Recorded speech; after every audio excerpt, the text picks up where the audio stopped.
আসসালামু আলাইকুম। আজ 12ই ডিসেম্বর 2025 শুক্রবার। শুরু করছি চেঞ্জ টিভি প্রতিদিনের গল্প অনুষ্ঠান।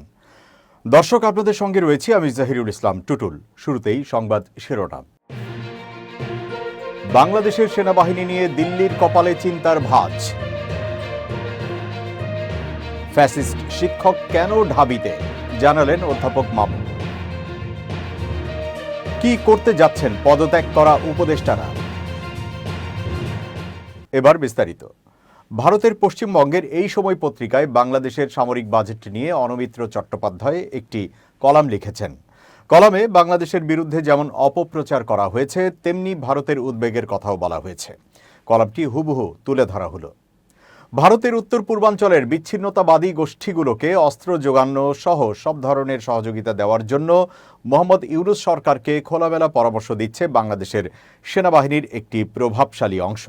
পাশাপাশি অনির্বাচিত, অস্থায়ী, নেহায়েতই একটি অন্তর্বর্তী সরকার হওয়া সত্ত্বেও প্রতিরক্ষা খাতে রেকর্ড পরিমাণ ব্যয় বরাদ্দ করেছে ইউনূসের সরকার এবং সেই অর্থে চীন, আমেরিকা, তুরস্ক, পাকিস্তান এবং ইউরোপের কয়েকটি দেশ থেকে ঢালাও যুদ্ধজাহাজ, সাবমেরিন, বিমানবহর, ট্যাঙ্ক, রকেট, ক্ষেপণাস্ত্র প্রতিরোধী ব্যবস্থা কিনতে চলেছে তারা। সূত্রের দাবি, সরকারের মেয়াদ দ্রুত ফুরিয়ে আসার কারণে আলোচনার গতিও বেড়েছে। বিদেশি অস্ত্র বিক্রেতারা ঢাকায় আসছেন। ইউনূস সরকারের অফিসারেরা আমেরিকা, চীন, পাকিস্তান, ইউরোপে গিয়ে শত শত কোটি ডলারের ডিল নিয়ে আলোচনা করছেন। অনমিত্র চট্টোপাধ্যায় লেখেন, তিন বাহিনীর জন্য প্রয়োজনীয় কেনাকাটা এবং বাংলাদেশে প্রতিরক্ষা সরঞ্জাম উৎপাদনের পরিকাঠামো নির্মাণের জন্য বাংলাদেশ সরকারের নোবেল শান্তি পুরস্কার জয়ী প্রধান উপদেষ্টা ইউনূস 55,000 কোটি টাকা বরাদ্দ করেছেন, যা সে দেশে রেকর্ড। এর আগে প্রতিরক্ষা খাতে সর্বোচ্চ ব্যয় বরাদ্দ হয়েছিল 42,000 কোটি টাকা। অর্থনৈতিক সংস্থাগুলির সমীক্ষা বলছে, ইউনূসের আমলে বাংলাদেশের অর্থনীতি তলানিতে ঠেকেছে। বিদেশ থেকে তৈরি পোশাকের বরাত কমে যাওয়ায় কয়েক হাজার পোশাক কারখানা মুখ থুবড়ে পড়েছে। নতুন করে বেকার হচ্ছেন লক্ষ লক্ষ মানুষ। রাজস্ব বোর্ডের চেয়ারম্যান মোহাম্মদ আব্দুর রহমান খান সোমবার জানিয়েছেন, বাংলাদেশ ঋণের ফাঁদে পড়ে ছটফট করছে। অর্থ মন্ত্রকের এই কর্তার কথায় এই অবস্থা থেকে উদ্ধার পাওয়া খুবই কঠিন। কিন্তু সত্যিই এমন অবস্থায় কেন প্রতিরক্ষায় বিপুল বরাদ্দ? বাংলাদেশের অন্তর্বর্তী সরকারের এক আধিকারিক এই প্রসঙ্গে ইউনূসের সাম্প্রতিক একটি যুক্তি তুলে ধরেছেন। কিছুদিন আগে সেনাবাহিনীর একটি অনুষ্ঠানে গিয়ে ইউনূস জানিয়েছিলেন, দেশের প্রতিরক্ষার জন্য আত্মবিশ্বাসী বাহিনী চাই। বাহিনীর আত্মবিশ্বাসের জন্য চাই আধুনিক অস্ত্রশস্ত্র। এক্ষেত্রে সরকার কোনো কার্পণ্য করবে না। তবে এমন একটা পরিস্থিতিতে যুদ্ধজাহাজ, সাবমেরিন, বিমান, কপ্টার ও ট্যাঙ্ক কেনা এবং বাংলাদেশের মাটিতে পাকিস্তানি ক্ষেপণাস্ত্র ও চীনা ড্রোনের কারখানা গড়ার জন্য সরকারি অর্থ বরাদ্দ কতটা যুক্তিসঙ্গত, সেই প্রশ্নের সদুত্তর মিলছে না। এর মধ্যে আবার পরিস্থিতি উস্কে দিতে মাঠে নেমেছেন সেনাবাহিনীর জামায়াতপন্থী অবসরপ্রাপ্ত কর্তা ব্যক্তিরা।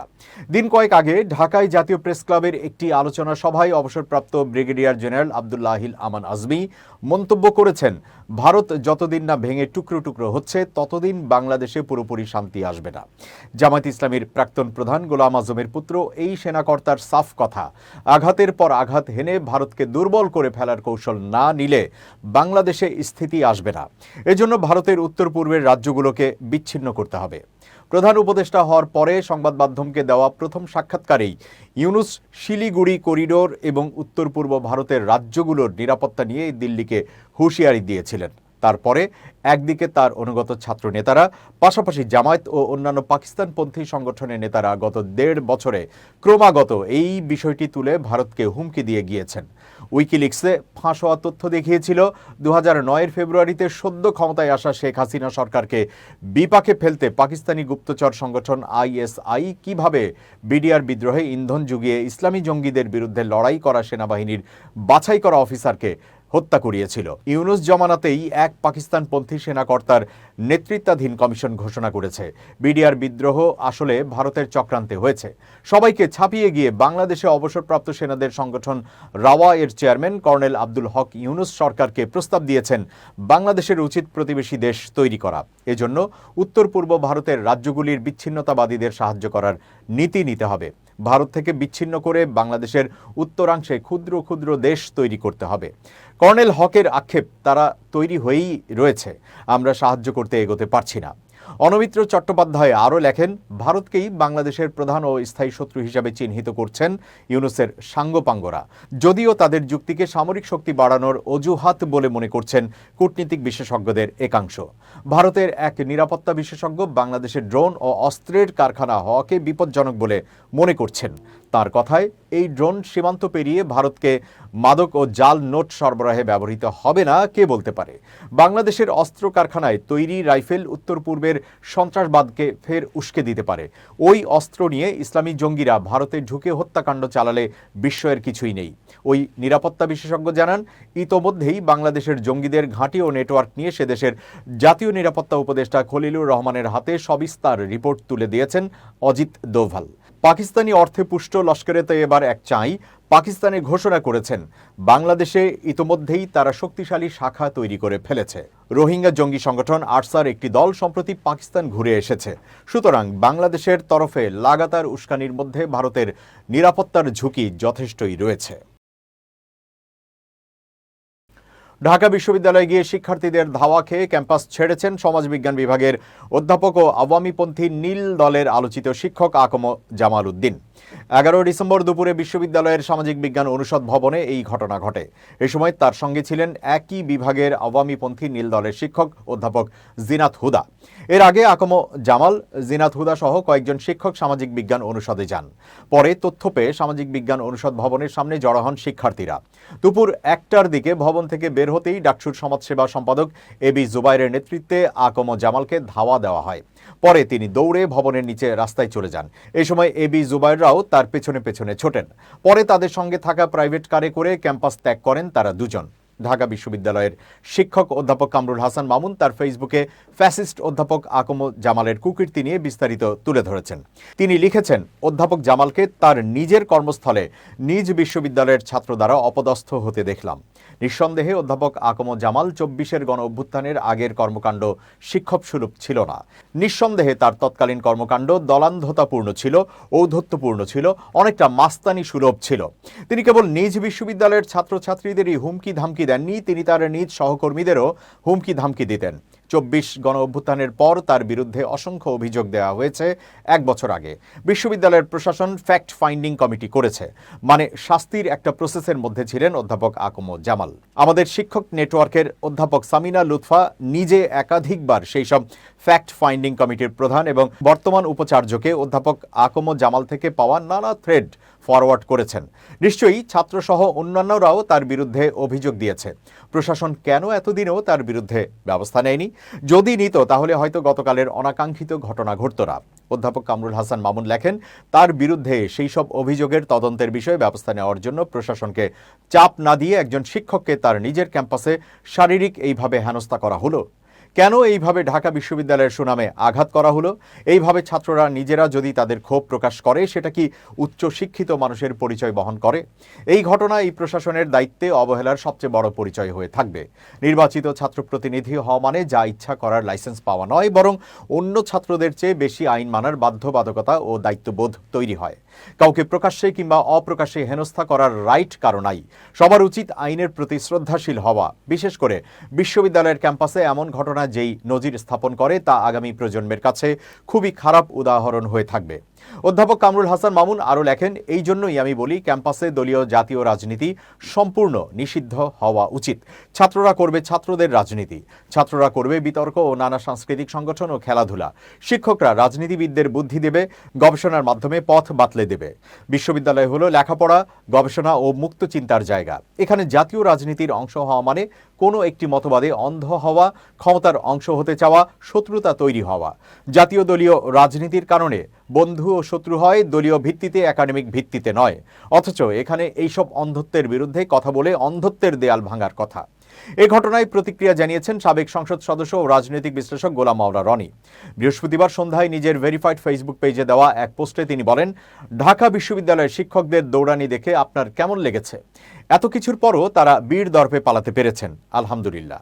তিনি আরও বলেন, পলায়নরত কারো সঙ্গে তুই তোকারি করা হয়নি, চর থাপ্পড়, কিলঘুষি বা লাথিগুতার ঘটনাও ঘটেনি, ফলে কিছুটা হলেও সম্মান রক্ষা হয়েছে। সদ্য পদত্যাগ করা উপদেষ্টা আসিফ মাহমুদ শুক্রবার ঢাকা 10 আসন থেকে স্বতন্ত্র নির্বাচন করার ঘোষণা দিয়েছেন। তবে মাহফুজ ও আসিফের আরেকটি ঘনিষ্ঠ সূত্র বলছে তারা দুজনই বিএনপির ধানের শীষ প্রতীক নিয়ে নির্বাচনে প্রতিদ্বন্দ্বিতা করার ব্যাপারে আগ্রহী। বিএনপির বিভিন্ন পর্যায়ে তারা কথাও বলেছেন। তবে তাদের আসনে এরই মধ্যে বিএনপি প্রার্থী ঘোষণা করায় তাতে কিছুটা ভাটা পড়লেও সেই সম্ভাবনা একদম শেষ হয়ে যায়নি বলে মনে করেন তারা। আসিফ মাহমুদ সজীব ভুঁইয়াকে রাজনীতিতে স্বাগত জানিয়ে বার্তা দিয়েছেন গণ অধিকার পরিষদের সভাপতি নুরুল হক নূর।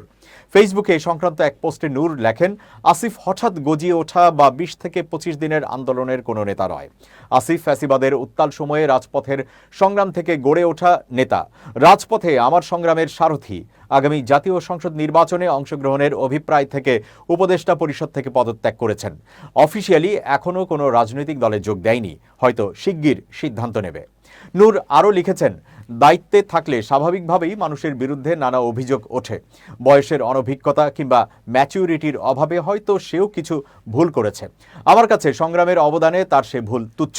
আসিফকে সংগ্রামের রাজনীতিতে স্বাগত জানাই। এনসিপির সদস্য সচিব আখতার হোসেনও জানিয়েছেন, দুজন এনসিপিতে যোগ দিতে চাইলে তারা সাদরে গ্রহণ করবেন।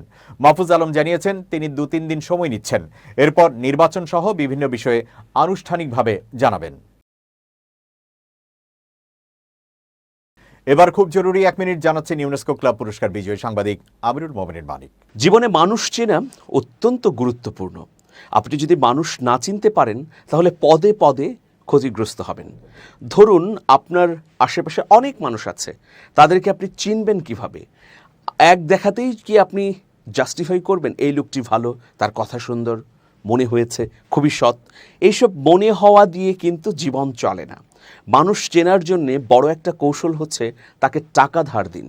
হ্যাঁ, তিনি হয়তো আপনার কাছে টাকা নাও চাইতে পারেন, তার প্রয়োজন নেই, কিন্তু জোর করে হলেও বা জেচে হলেও তাকে 2000, 1000, 500 টাকা ধার দিয়ে দেখুন এই লোকটি ওই টাকাটি আর ফেরত দেয় কিনা।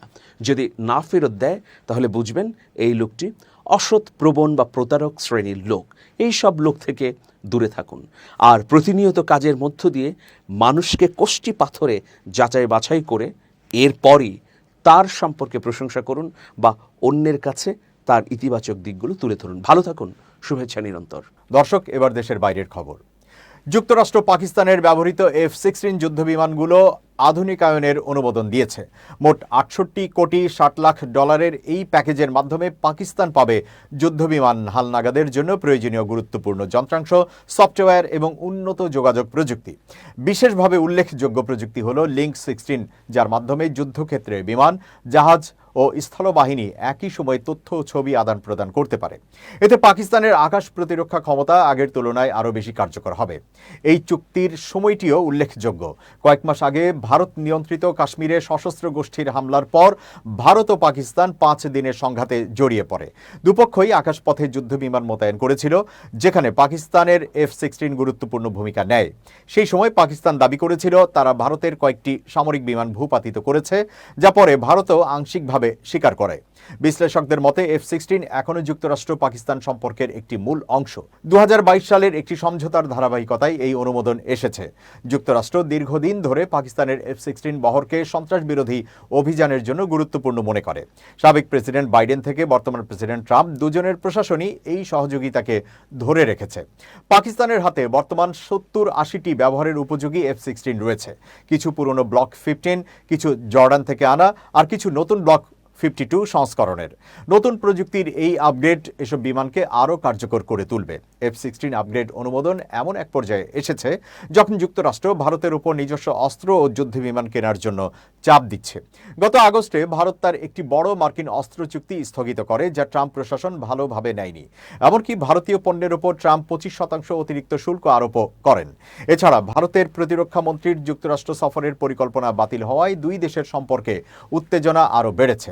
মে মাসের সংঘাতে পাকিস্তান শুধু মার্কিন F-16 নয়, চীনের তৈরি J-10 ও JF F-17 যুদ্ধবিমানও ব্যবহার করে।